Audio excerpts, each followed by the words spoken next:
Y empezamos puntuales para acabar puntuales, que hay que llegar a misa de 7:30. Quien tenga que ir a misa, vaya. Bien, pues nuestra charla de hoy se titula Volviendo a nacer. Y vamos a recalcar un poco la necesidad que tenemos, de volver a nacer del agua y del espíritu, como le dice Jesús a Nicodemo. Entonces, dichosos nosotros si el Espíritu Santo va poniendo en nuestro corazón el deseo de una nueva contrición. Digo va poniendo porque lo ideal sería que fuese de golpe, ¡pam!, ya, y sentir dentro del corazón la contrición, el arrepentimiento profundo, pero no suele ser tan así. A veces es un camino, un aprendizaje, pero bueno, en cualquier caso tenemos que pedirle al Espíritu Santo que ponga en nuestro corazón ese deseo de un arrepentimiento profundo, de una contrición honda, de un arrepentimiento diferente y más fuerte de todas las contriciones y arrepentimientos anteriores que hayamos podido experimentar en nuestra vida, y el deseo de disolver en lágrimas nuestros pecados si nunca hasta ahora lo hemos hecho. Quien todavía no ha experimentado, y esto es una gracia, el sabor de estas lágrimas que brotan del dolor del pecado, esas lágrimas que los santos han derramado tantas veces, podríamos citar a San Francisco de Asís, así conocidos, San Ignacio de Loyola, Santa Teresa de Jesús, que han llorado verdaderamente, pero no solo llorar formalmente, sino realmente sus propios pecados, ¿no? Pues quien no haya probado todavía el sabor de esas lágrimas no se puede quedar tranquilo hasta que haya obtenido esa gracia del Espíritu Santo, lo que significa dar la barrila, o sea, insistir, dar el tostón pidiendo esa gracia del Espíritu Santo. Es importante que el pecado nos llegue a doler como le duele a Dios, y que nos haga derramar lágrimas de dolor, de contrición, de arrepentimiento, y sobre todo viendo lo que ha supuesto para Jesús, ¿no? El drama íntimo y profundo que ha supuesto para Jesús nuestro pecado, que le ha conducido a la cruz. Y bueno, cuando alcancemos esa gracia, un poquillo ya podemos descansar, ¿vale? Mientras no la alcancemos, todavía estamos bastante verdes. Y esto es gracia, es don, es regalo, pero hay que pedirlo y después, como toda gracia, hay que corresponder. Es importante que le pidamos a Dios la gracia de ese dolor profundo de los pecados y de esas lágrimas, que son lágrimas bienaventuradas, son lágrimas benditas, ¿no? Son lágrimas las que entran en la bienaventuranza, bienaventurados los que lloran, porque ellos serán consolados. Pero insisto en que hay que pedirlo, porque es un don del Espíritu Santo. Por mucho que yo, esta tarde oyendo esto, quiera y decida llorar mis pecados, como el Espíritu Santo no toque mi corazón y me haga experimentar ese dolor sano, ese dolor saludable por mis pecados, no voy a derramar ni una lágrima. Solamente puedo llorar mis pecados tocada por el Espíritu Santo. Y escuchamos que Jesús le dice a Nicodemo, el que no nazca del agua y del Espíritu no puede entrar en el reino de Dios. Después del agua del bautismo no hay agua que más purifique que esas lágrimas de la contrición para poder volver a nacer. De un llanto así se sale verdaderamente renovado, transformado, convertido en un hombre nuevo. Es un llanto que nos acaba convirtiendo en un niño recién nacido. Como dice el apóstol Pedro en su primera epístola, y dispuestos a servir de una manera nueva por estar ya libres de la cadena del pecado. Porque esas lágrimas liberan, ese arrepentimiento, esa contrición nos hace libre. Mueve la estalagmita de la que hablábamos el otro día, la mueve, la renueve, de alguna manera la va disolviendo. Cosa importante, esto de ser transformados, purificados y renovados como un niño recién nacido. No es una cosa supererogatoria, opcional, posible, plan B para la Cuaresma, si nos queda un rato libre con todo lo que habíamos pensado. No, es absolutamente obligatorio. Hay que vivir renovado, no hay otra, es obligatorio. ¿Por qué? Porque dice el Señor en el Evangelio de Mateo, capítulo 18, versículo 3. Si no cambiáis y os hacéis como niños, estos niños recién nacidos del arrepentimiento y de la contrición, si no os hacéis como niños, no entraréis en el reino de los cielos. O sea que la cosa es seria. O nos transformamos en niños recién nacidos y totalmente renovados, o no entraremos en el reino de los cielos. Esto es palabra del Señor. O sea que esto no es una broma. Lo de hacerse como niños no es que nos parezca mejor o peor, es que es obligatorio y no de cualquier manera. Niños de verdad, niños recién nacidos, renovados, nuevos. Cuando el Señor hace nacer en la criatura el deseo ardiente de una total purificación de sus pecados, inmediatamente toda la Biblia, toda la Escritura se le desvela.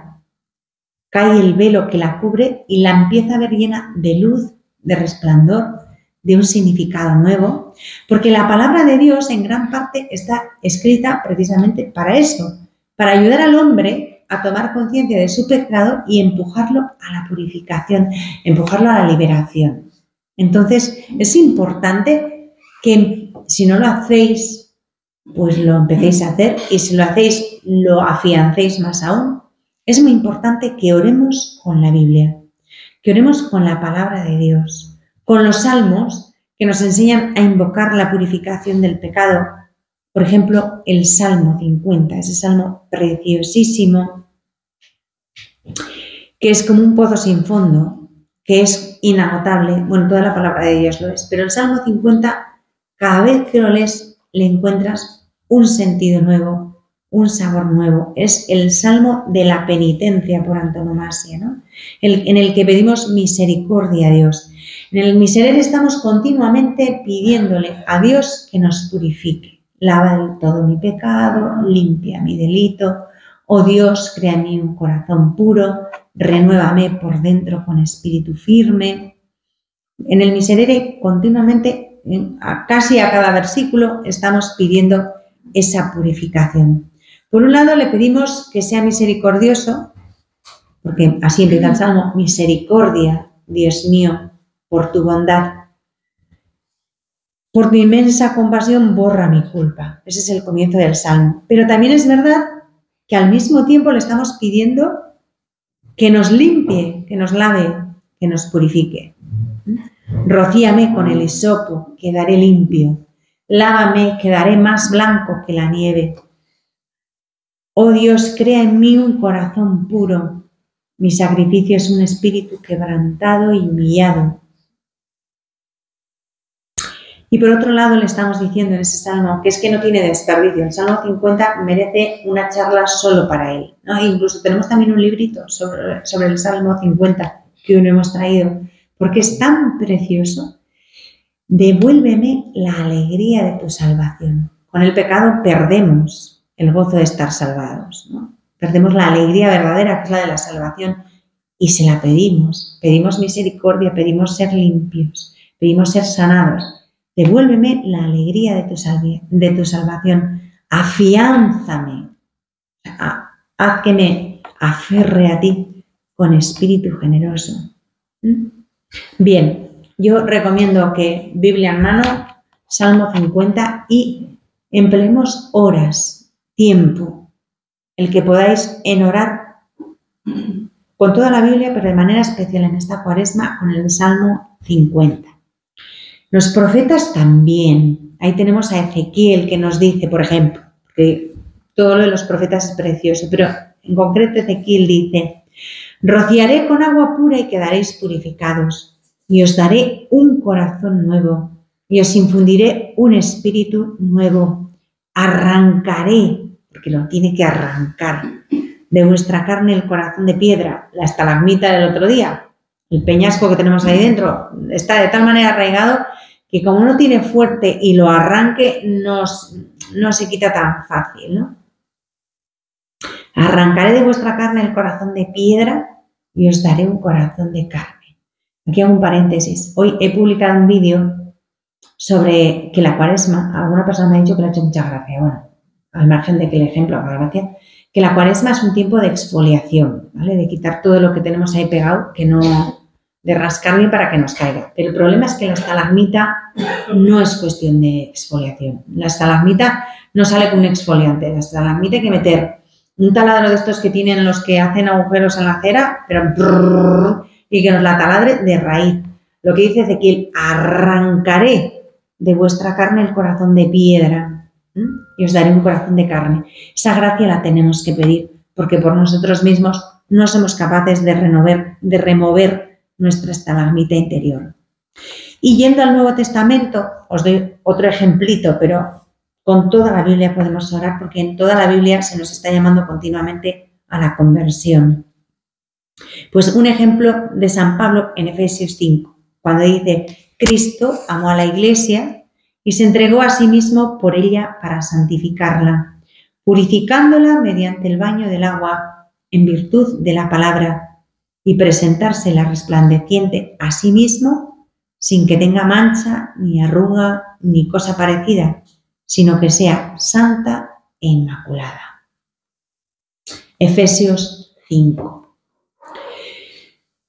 A lo que voy, y esto es lo más importante, que se nos meta en la cabeza y nos quede claro, que el Señor nos quiere puros, santos, sin mancha.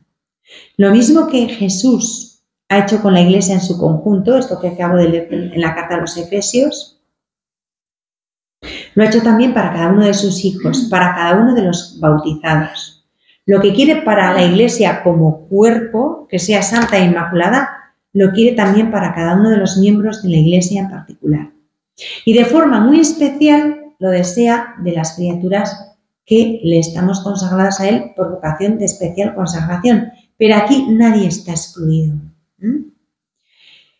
El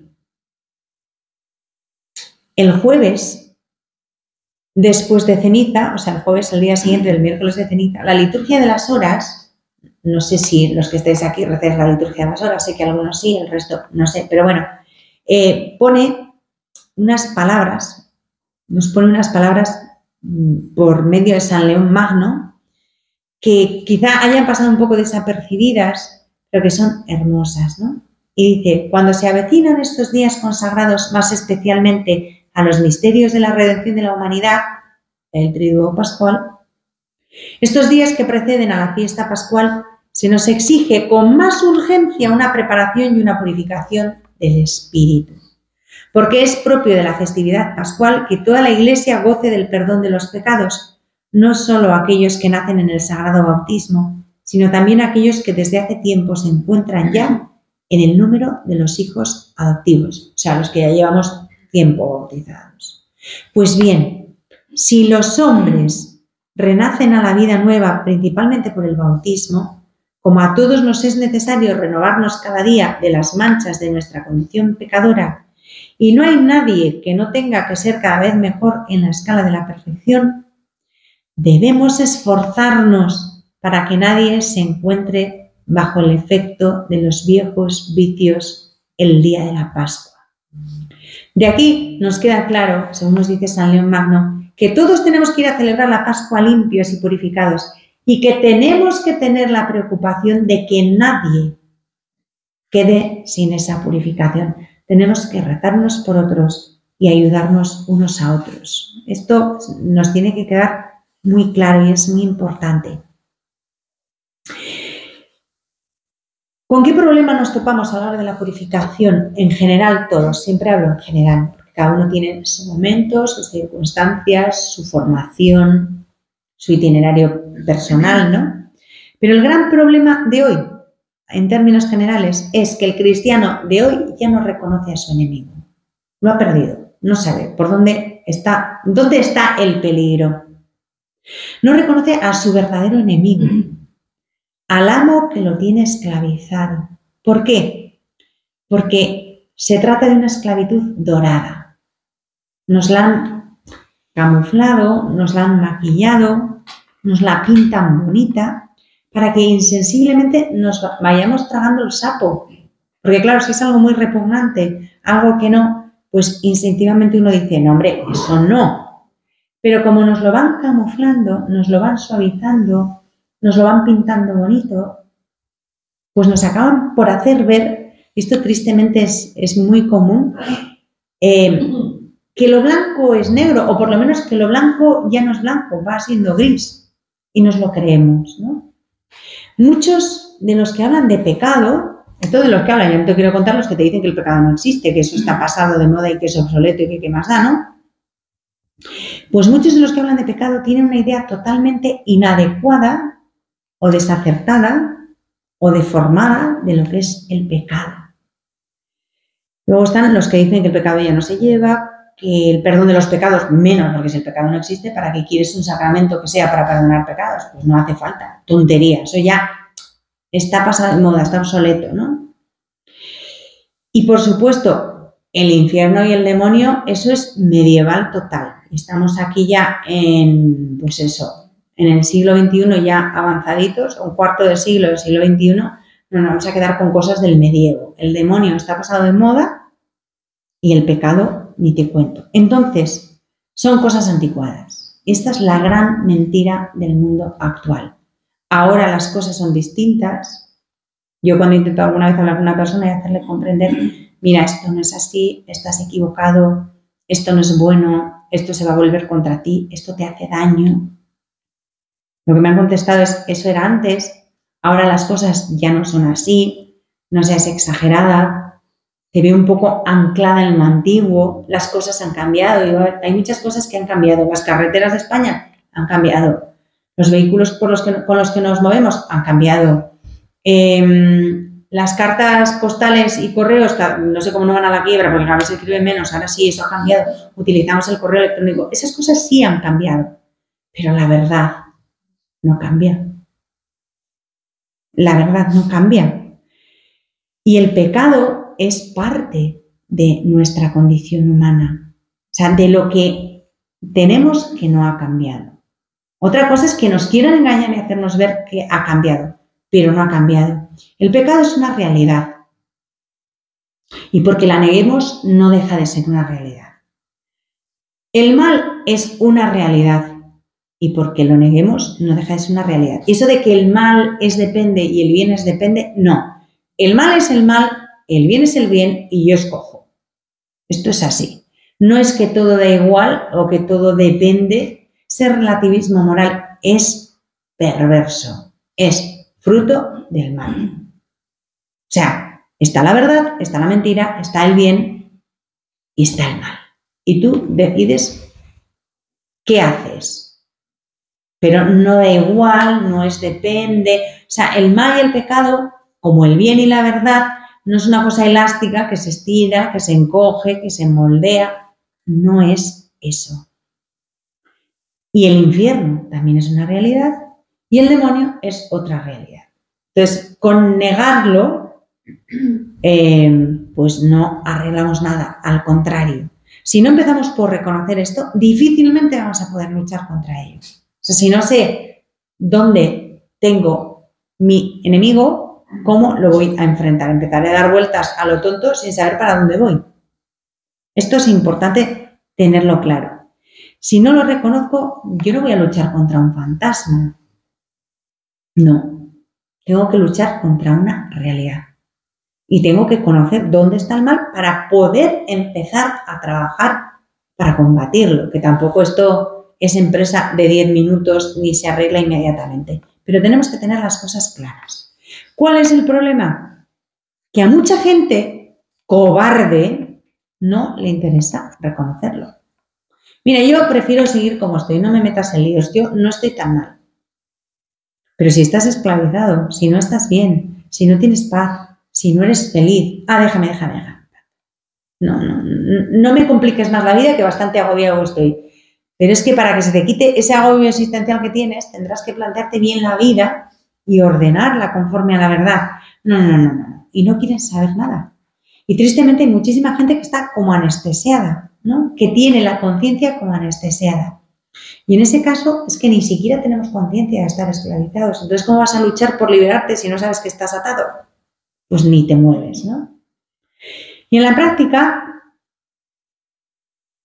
estos que hablan del pecado de una manera deformada, atención, han acabado de identificar el pecado como con una especie de posición de un adversario, ¿no?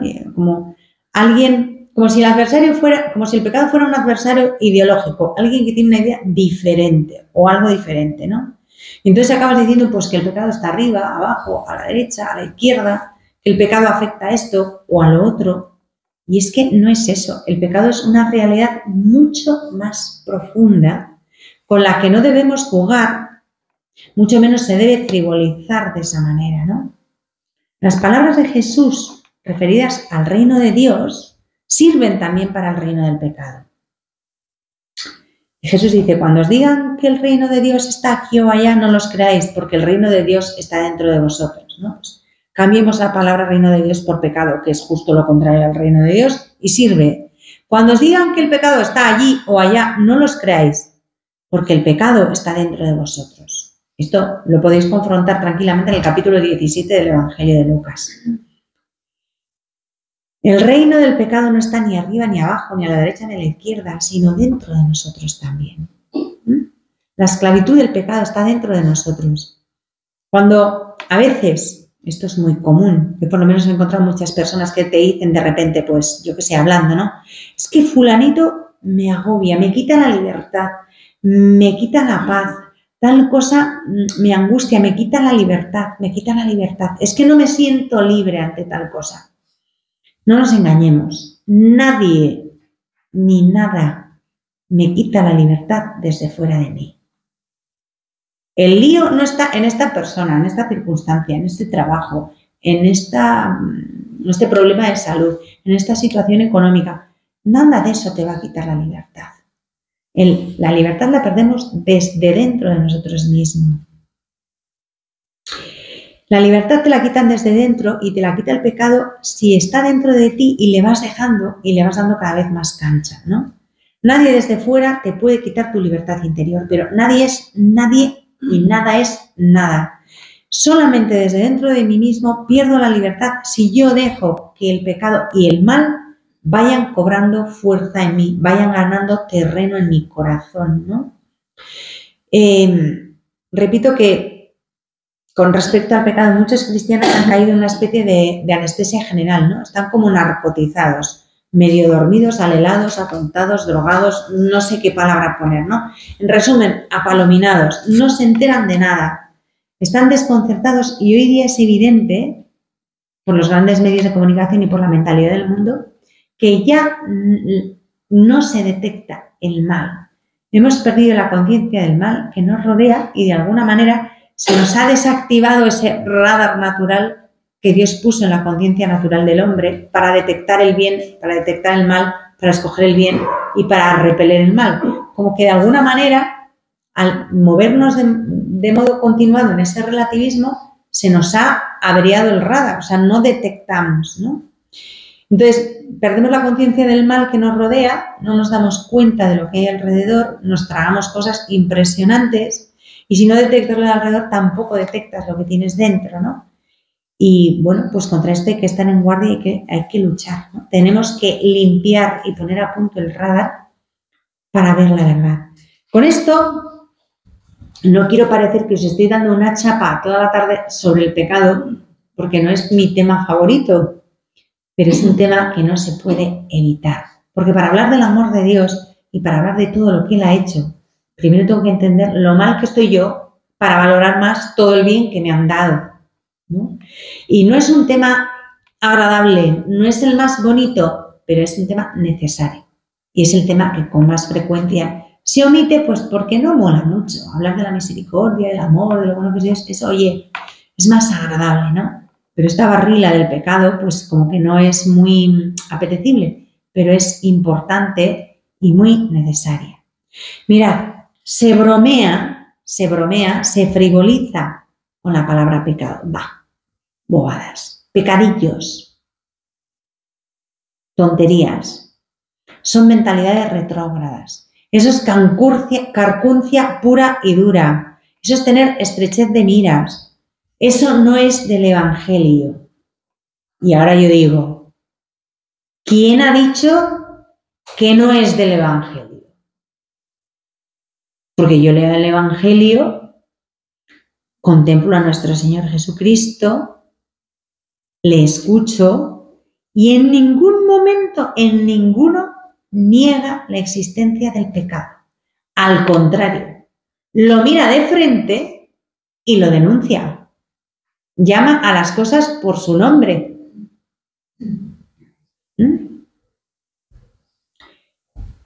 Y la gente te sigue diciendo, no, tú mira las bienaventuranzas, fíjate la parábola del hijo pródigo cuando vuelve. Sí.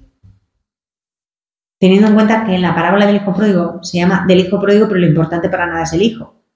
Aquí el protagonista súper artistazo de la parábola es el padre. No sé por qué tenían que ser la parábola del padre misericordioso, no el hijo pródigo, como si lo importante fuera el hijo y lo importante es el padre. Pero cojamos otro ejemplo, donde Jesús vuelca toda su misericordia, pero toda su veracidad. El episodio de la mujer adúltera. Que esa es otra, que la pobre tendría nombre, pero ha pasado la historia con la mujer adúltera. Y bueno, esta pobre mujer, aparte de cometer adulterio, haría más cosas en la vida. ¿Tendría nombre? Pues nunca se nos dijo el nombre. Solamente su pecado. Que yo también siempre he dicho. Fue sorprendida en flagrante adulterio, digo bien. Y la llevaron ante Jesús y ante los que estaban allí. Pero ahí faltaba alguien, ¿no? O cometió adulterio sola. Pues no, el otro se evaporó por el camino. Bueno, pero es que yo siempre lo he pensado, digo, esta pobre ni nombre, la llevan allí sola como si ella fuera la única, no sé. Bueno, paréntesis, pero yo alguna vez lo he pensado, digo, aquí falta alguien. Cogió las de ella, digo, y bye bye. Bueno, total, conocemos la historia. La llevan allí delante, están los listillos de turno, los que todos lo saben, los que tienen todo controlado, los perfectos, los puros, los que... Vamos a cargárnosla. Porque lo manda la ley de Moisés, nos la cargamos y a pedradas, que es lo que dice la ley de Moisés. Y de paso, ponemos a Jesús en un compromiso. A ver por dónde sale. A ver si se atreve a decir que violemos la ley de Moisés y no la cumplamos. Entonces, maestro, hemos sorprendido a esta mujer. Qué hipócrita es maestro, llamarle maestro, con lo bonito que es ese nombre, ¿no? Uno solo es nuestro maestro. Hemos sorprendido a esta mujer en flagrante adulterio. ¿Qué hacemos? Porque la ley de Moisés dice que la lapidemos. Lo hacemos, ¿verdad? Tú no vas a decir que no cumplamos la ley de Moisés. ¿Cómo vas a decir tú eso?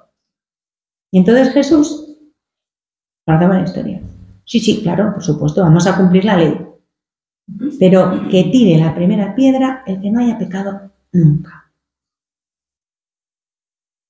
Yo me los imagino todos silbando, y largándose despacito, porque, a ver, el único que podía tirar una piedra allí era Jesús. Y no la tiró, pero le dijo, ¿nadie te ha condenado? Nadie, Señor. Tampoco yo te condeno. Pero vete y en adelante no peques más. O sea, que dejó muy claro que los otros eran unos malos bichos, que lo único que querían era cargársela y no buscaban para nada la gloria de Dios ni la verdad, sino hacer daño. Pero ella no la aplaudió y le dijo, oye, yo te libro de estos, estupendo. No, te he librado de eso, pero tú no sigas pecando. No le dijo, te doy la enhorabuena, no pasa nada, tranquila, hay que ver qué brutos. No le dijo nada de eso, sino en adelante no peques más. Por eso el pecado está en el Evangelio. Este es un ejemplo, pero hay montones. Él lo mira de frente y lo denuncia. Y lo coloca en su sitio. El pecado no es un absoluto, la misericordia de Dios es más fuerte. Y el amor a la verdad también. Y a la intención recta, que es lo que no tenían los viejos aquellos. Pero el pecado está en el Evangelio. Nada de eso ha cambiado. O sea, la palabra del Señor no es de temporadas, es atemporal y es para siempre. Pero vivimos en una sociedad, y lo sabemos bien, en que primero ni se habla del pecado, porque queda mal, porque no es un tema agradable, y si sale alguna vez el tema, se banaliza. Bueno, ¿qué más da? Tampoco es para tanto, hombre, eso hoy en día tampoco hay que cargar las tintas sobre este asunto, ¿no? El pecado no es lo más importante. Yo no os estoy diciendo que el pecado sea lo más importante, pero sí os estoy diciendo que tiene la suficiente importancia para no ignorarlo y mirar para otro lado.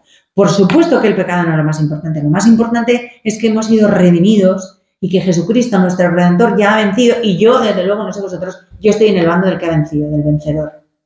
Eso es lo más importante. Pero no quiere decir que el pecado no exista y no tenga importancia. Hay que darle la importancia que tiene, pero tampoco hay que quitarle la importancia. La tiene. Y es verdad que existen cosas buenas, no tan buenas, malas, regulares, pero cada cosa tiene delante de Dios su valor. Y lo que está mal, y lo que está bien, y lo que está regular, ¿vale? Nada es relativo. O sea, todo es de una manera o de otra. Y porque no vale decir que para ti tú lo ves así, no me convences, como me han dicho alguna vez, tú lo ves así, no me convences, digo, no, yo no lo veo así, ni te estoy intentando convencer de nada, porque yo no me meto nada en el bolsillo con esto. No te estoy intentando convencer ni es que yo lo veo así, es que es así. Y simplemente intento que veas las cosas como son en verdad. No te quiero convencer, quiero que abras los ojos y veas la verdad. Lo digo porque este es el argumento que también algunas veces me han contestado. Bueno, eso es lo que a ti te parece, esa es tu opinión, esa es tu manera de ver las cosas, pero yo no lo veo así y no estoy de acuerdo. A mí eso no me convence. Es que esa no puede ser la respuesta. Bueno, la recibiréis muchas veces, pero no es una respuesta admisible. Esto es así. ¿Vale? Pues no sé, el fondo de esta pared es rojo inglés, pues es que yo lo veo verde, pues a mí me parece que es jaspeado y a mí me parece que es, pues te parecerá lo que sea, pero es rojo inglés y es un hecho objetivo. Que te guste el rojo inglés, que no te guste el rojo inglés, que te parecería mejor que fuera blanca, que te gustaría más de otra manera, ese es otro tema, pero la realidad objetiva es la que es, no es una cuestión opinable, sino se trata de ver las cosas como son y de reconocer la verdad. Entonces, ante esto, llegamos a una conclusión que es tremenda, ¿no? Que durante muchísimos años la gente vive y convive tranquilamente y sin miedo alguno con su pecado, más a gusto que un arbusto, o sea, como que aquí no pasa nada. Lo hemos como integrado en nuestra vida, lo hemos colocado para que no sea demasiado incómoda la situación, hemos hecho un apaño y ahí seguimos. Entonces, como ya más o menos tengo la vida organizada, ¿qué me voy a convertir yo ahora ni a cambiar? O sea, de repente me descolocas todo. Mi vida exterior, porque el pecado tiene sus connotaciones y sus manifestaciones en nuestra vida exterior y, por supuesto, mi vida interior, mi escala de valores, mis principios. De repente me estás removiendo todo el suelo donde yo tengo mi chiringuito montado. Pues ojalá se te caiga el chiringuito. Ya es tiempo. Porque tendremos que vivir en la verdad. Y el tema es que no tenemos miedo a lo que de verdad hay que temer, que es a esto, pero luego la gente tiene miedo a 1000 cosas que no son realmente peligrosas. Y están ahí. Yo sigo viendo, y no es una crítica, cantidad de gente que sigue por ahí con mascarillas. Porque siguen teniendo miedo al COVID. Digo, pero a ver, chicos, que ya han pasado 5 años, ya está esto más que ventilado, ya tenemos inmunidad de masa o como se diga eso, o sea, pues ya está, ¿no? Pero por si acaso. Y sin embargo, convivimos con nuestro pecado y lo manejamos con toda tranquilidad sin darnos cuenta que eso de verdad es peligroso y nos lo tragamos tan tranquilos. Y ahí sí que hay un peligro real, ¿no? Y esta es una triste y preocupante realidad. Sabéis que no estoy contando nada que no sea cierto, o que sea ciencia ficción, sino que es una patética realidad, ¿no? Por eso, hoy más que nunca, esto también es un compromiso cuaresmal, tenemos que alzar la voz. Y como decía Isaías en el capítulo 58, clamar a voz en grito para denunciar al pueblo sus delitos, con mucho amor, con mucha misericordia, sin condenar a nadie, porque a nosotros no nos toca emitir veredictos ni condenas, pero decir, a ver, que eso es veneno.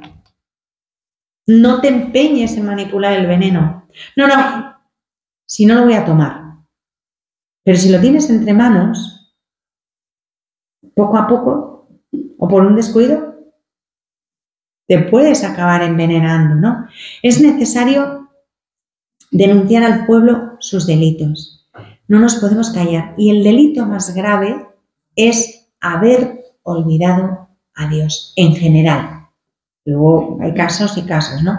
Porque parece que estoy diciendo que el Apocalipsis es una birria de la hora que os estoy dando hoy. Pero es que es verdad que hay gente buenísima y hay gente santa que hace contrapeso y sostiene a la Iglesia. De eso también estoy convencida. Pero la generalidad de los que andamos por la calle, pues andamos como andamos. Entonces tenemos que enterarnos, ¿no? Hemos olvidado a Dios o lo hemos relegado al último lugar entre las propias preocupaciones. Dios es el último de la fila, si es que está en la fila, que a veces ni siquiera está. Pues no. Mi lema personal, de hace muchos años que lo apunté en un sitio y luego hicimos hasta una pulsera, porque hizo gracia, es primero Dios y lo demás que haga fila. O sea, Dios no puede ser el último de la fila, sino el primero y el resto que se acople detrás. Habrá que ordenar luego ya la fila, pero el primero tiene que ser Dios, ¿no? Es muy necesario que repitamos hasta la saciedad, que intentemos hacer comprender esta verdad tan reiterada en la Biblia, que hoy nos han borrado, que es que el pecado no solamente existe y es real, sino que el pecado es muerte. El pecado es muerte y no podemos dejar de decirlo. No tenemos que condenar a nadie, ni juzgar a nadie, por supuesto que no. De eso se ocupa el Señor. Pero la realidad objetiva es que el pecado es muerte. Y que el pecado es una realidad que existe y que aunque no la quieran ver, está ahí y es muerte. Y si tú convives tranquilamente con tu pecado, no pasa nada, da igual, no exageres, estás tranquilamente viviendo y conviviendo con tu sentencia de muerte. Te acuestas con ella, te levantas con ella y la llevas ahí pegada. Pero qué cosas me dices, ¿no? Qué exagerada eres, que has comido hoy que te has sentado mal. No. Es la verdad. Y la verdad hay que decirla. No podemos renunciar nunca a clamar a voz en grito para denunciar al pueblo sus delitos, como dice Isaías. Y esto es un signo profético.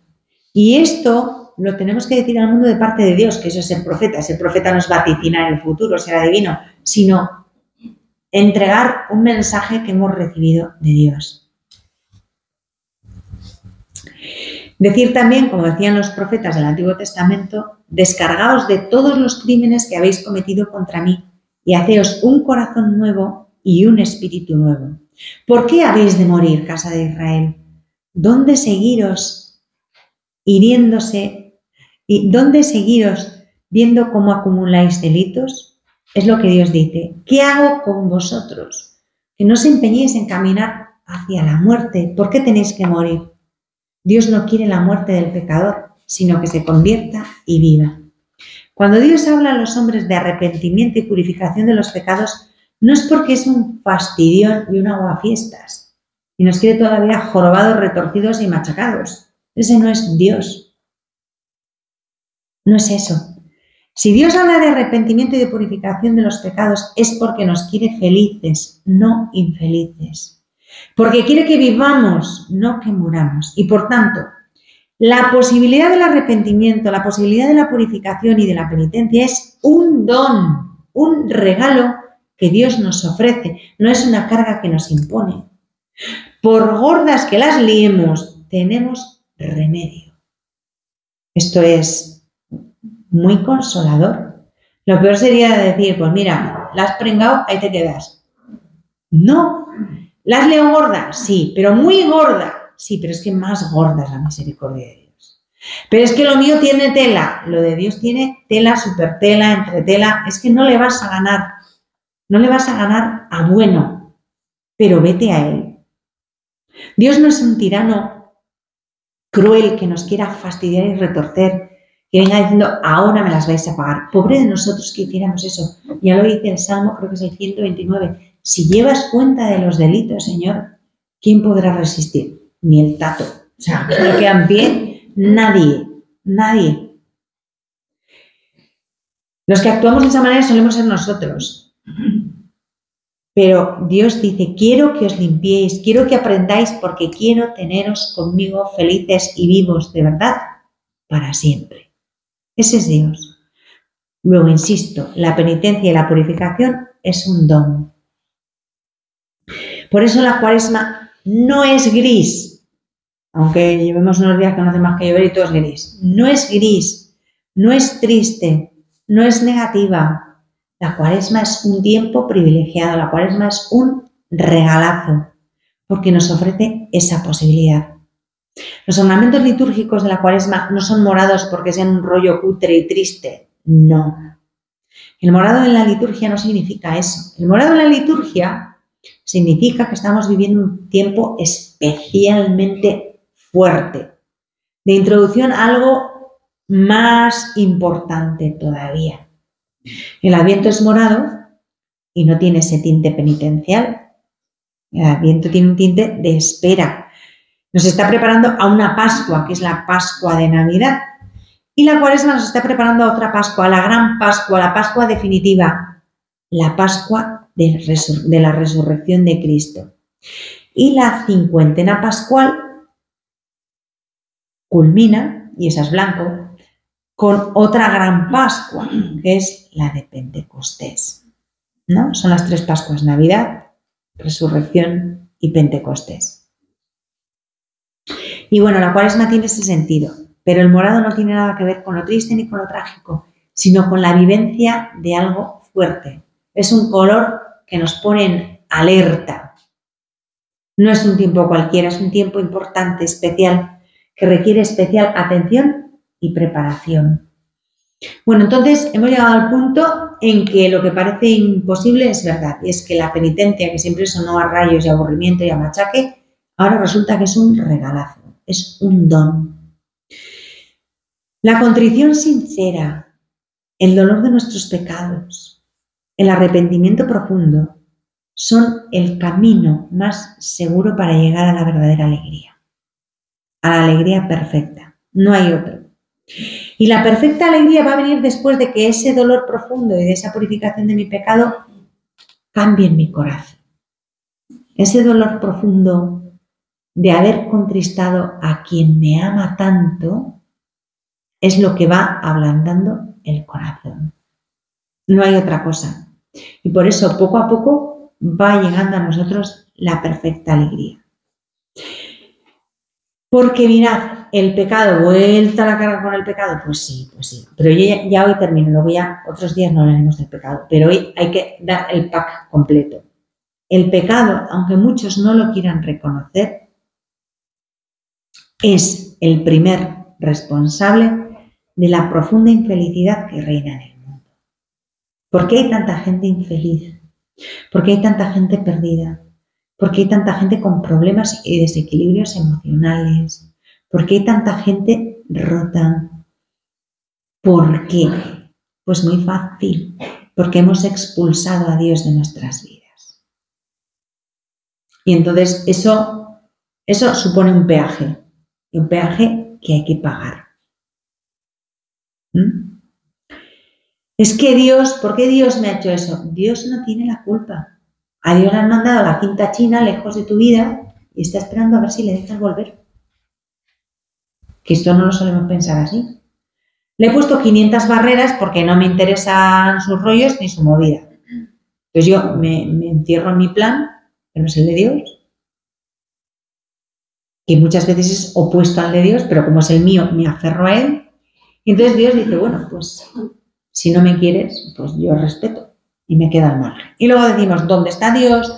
¿Por qué Dios no me ayuda? ¿Por qué pasa esto? Que Dios no tiene la culpa. Llevas toda tu vida fumando como un carretero. Y ahora tienes cáncer de pulmón. ¿Tiene la culpa Dios? No. Tú has estado toda la vida haciendo oposiciones, te han dado el número 1. Pero Dios, no, ¿vale? Dios no te iba a pagar el pitillo cada vez que lo encendías.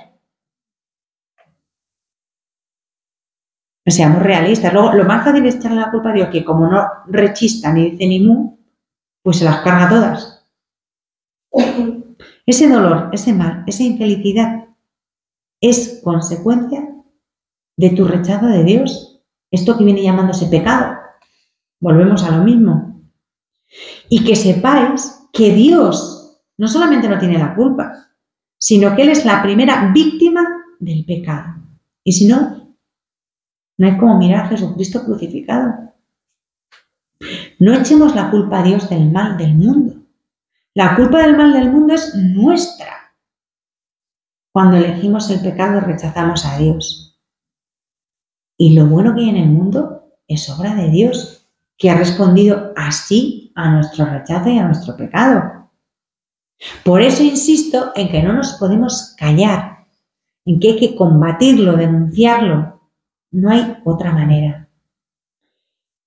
Sin embargo, también es verdad que la palabra que llama a la gente al arrepentimiento siempre, normalmente, es una palabra austera.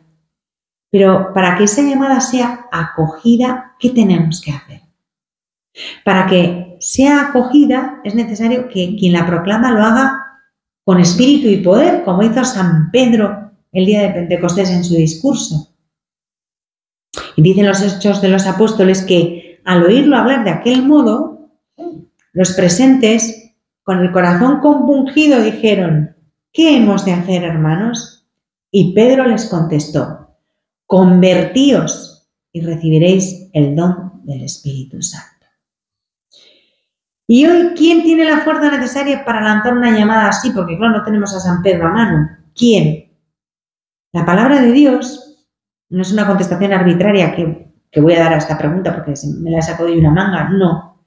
La palabra de Dios nos sugiere algo indispensable para esta tarea, que es romper definitivamente con el pecado. Primero, romper definitivamente con el pecado. Eso me renueva, nos renueva. Y una vez renovados, ya estamos capacitados para gritar, denunciar y llamar a la conversión. Hay una página del profeta Zacarías que es impresionante porque está escrita de tal manera que parece que la han escrito para hoy. Y estas palabras de Zacarías se pronuncian en un momento muy concreto, cuando el pueblo acababa de volver del exilio y acababa de empezar a reconstruirse el templo de Jerusalén. Porque bueno, aquello estaba francamente mal. Ahora estamos mal, pero cuando estos volvieron del exilio, tela. Aquello estaba todo manga por hombro. Y estando así, empiezan a reconstruir el templo. Y todo parece que están muy contentos y muy satisfechos de que las cosas pues ya van bien, ya hemos vuelto, ya estamos empezando a levantar otra vez el templo, que para ellos el templo era lo máximo, lo más importante, y entonces ya lo están reconstruyendo y dicen: ya ha pasado lo peor, esto marcha, esto ya va bien. Y entonces Dios interviene nuevamente, que haga fiestas, con lo contentos que estaban reconstruyendo el templo. ¿Qué tiene que venir ahora Dios a decir cosas? Pues aparece. Y les dice: está bien que levantéis el templo, pero hay otra construcción que a mí me interesa más. Es más interior, es más universal, tiene por objeto la santidad y la integridad de la vida de todo el pueblo. Porque ¿para qué quiero yo que me hagáis templos muy bonitos si sois unos caraduras, unos chapuceros, unos mentirosillos, unos granujas? Pues, entonces, ¿qué hace Dios? Pues, en definitiva, aquí también desplaza la atención de la renovación de las estructuras y del marco exterior del templo, que está muy bien, pero no es lo más importante, y ellos estaban encantados porque les estaba quedando estupendo, a la renovación espiritual y del corazón. Es lo que les dice Dios. Guay lo del templo, pero si luego lo otro, si esto no va acompañado de lo más importante, ¿para qué nos quiero, no? ¿De qué nos sirve tener la mejor catedral del mundo y el convento más bonito del universo si no hay renovación interior? Será una jaula de oro, pero al final una jaula vacía, hueca. Entonces, para mantener ese objetivo de la renovación interior de todo el pueblo, el Señor empieza por los sacerdotes. Aquí pone firme a todo el mundo, no se queda libre nadie, haciéndoles pasar a través de una purificación radical de su pecado. Es una escena bastante dramática.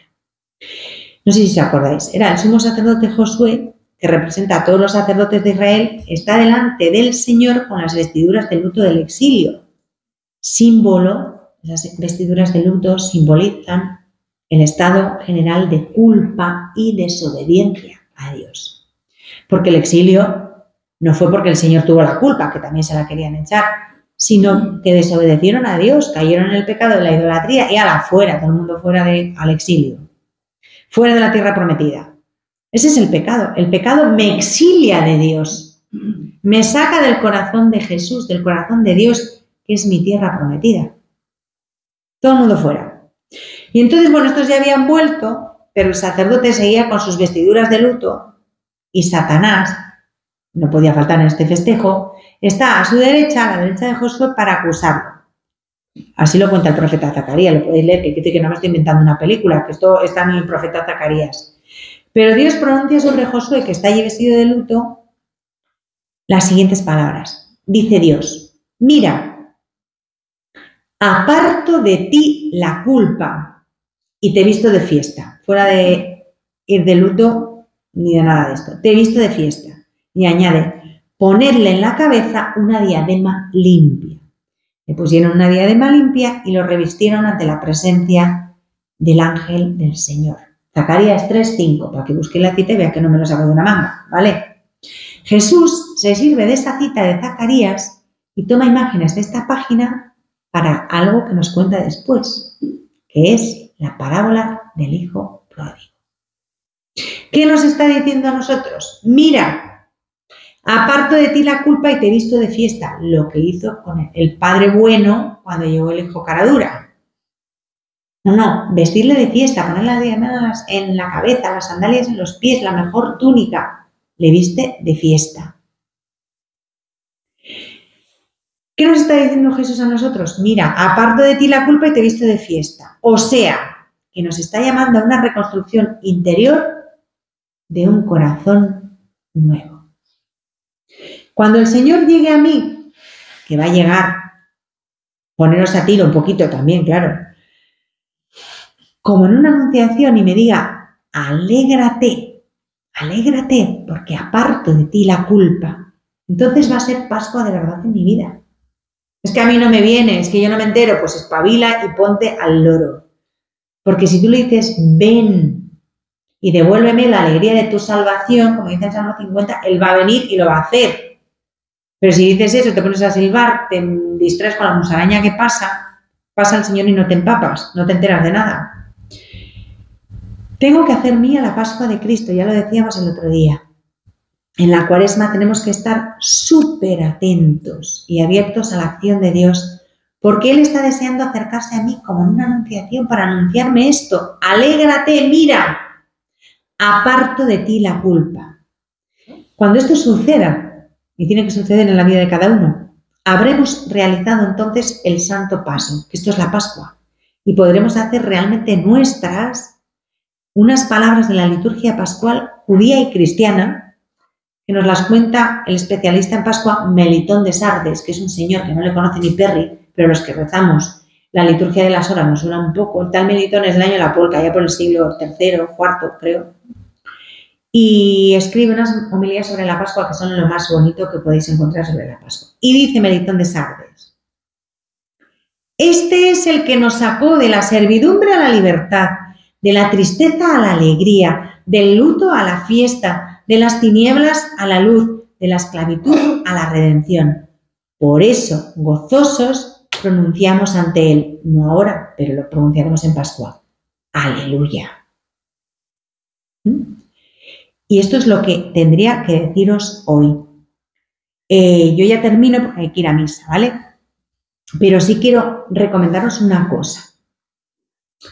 Si buscáis en el canal de YouTube o en el canal de Spotify una charla que se titula Dios es amor, que di el sábado pasado en un retiro, es el complemento perfecto, como el colofón, la guindita de la tarta, de todo esto que acabo de decir hoy. Si tenéis un tiempo y lo podéis hacer, pues fenomenal, ¿vale?